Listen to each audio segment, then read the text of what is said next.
മരിക്കാൻ വേണ്ടി ജനിച്ചവൻ്റെ ദിവസമാണ് ദുഃഖവെള്ളി എന്ന് പറയുന്നത്. ഈശോ പറഞ്ഞത്, എനിക്കത് കൊടുക്കാനും തിരിച്ചെടുക്കാനും അവകാശമുണ്ട്.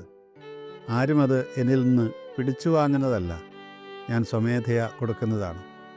സ്വമേധയാ മരിക്കാൻ വേണ്ടിയിട്ട് അതങ്ങനെ തന്നെയാണെന്ന് അറിഞ്ഞുകൊണ്ട്, ആ മരണം കുരിശു മരണമാണ് എന്നറിഞ്ഞുകൊണ്ട് വന്നവൻ്റെ ദിവസമാണ് ദുഃഖവെള്ളി.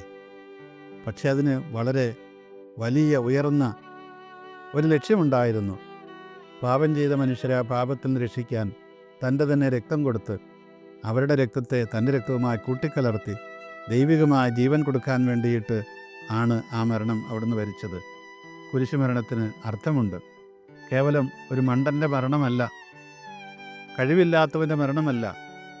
ആരെങ്കിലുമൊക്കെ ആക്ഷേപിച്ചെന്ന് വരാം, നിങ്ങളുടെ ദൈവത്തിന് ശക്തിയില്ലാഞ്ഞിട്ടല്ലേ കേവലം മനുഷ്യരാൽ കുരിശിൽ തറയ്ക്കപ്പെടേണ്ടി വന്നത്? അതല്ല, ശക്തിയുള്ളത് കൊണ്ടാണ്. ഇപ്രകാരം ഒരു മരണത്തിലൂടെ മാത്രമേ ഈ മനുഷ്യനെ രക്ഷിക്കാൻ കഴിയൂ എന്ന് 100% ഉറപ്പോടുകൂടി 100% ബോധ്യത്തോടുകൂടി മരിച്ചവനാണവൻ. അതുകൊണ്ട് അവന് കഴിവില്ലാഞ്ഞിട്ടല്ല, അവന് യഥാർത്ഥത്തിൽ കഴിവുള്ളവനായതുകൊണ്ടാണ്, സർവശക്തനായതുകൊണ്ടാണ് അവനത് സാധ്യമായത്.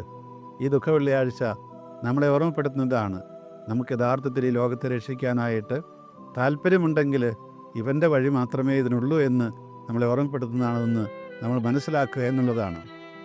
കുരിശിലെ മരണമെന്ന് പറയുന്നത് ഒരു പരാജയമല്ല, അതൊരു വലിയ വിജയമാണ്.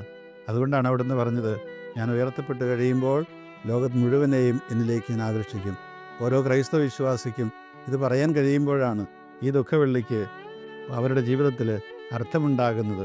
നമ്മൾ കുരിശുരൂപം മുത്തുമ്പോൾ ഓർക്കുക, നമ്മൾ ആ രൂപത്തെ മുത്തിക്കൊണ്ട് പറയുന്നതാണ്, ഞാനും തയ്യാറാണ് നിൻ്റെ കൂടെ വരാനായിട്ട്, ഈ കുരിശിൽ മരിക്കാനായിട്ട്, അതിലൂടെ ഈ ലോകത്തിന് ജീവൻ കൊടുക്കാൻ ഞാനും തയ്യാറാണെന്നാണ് പറയുന്നത്.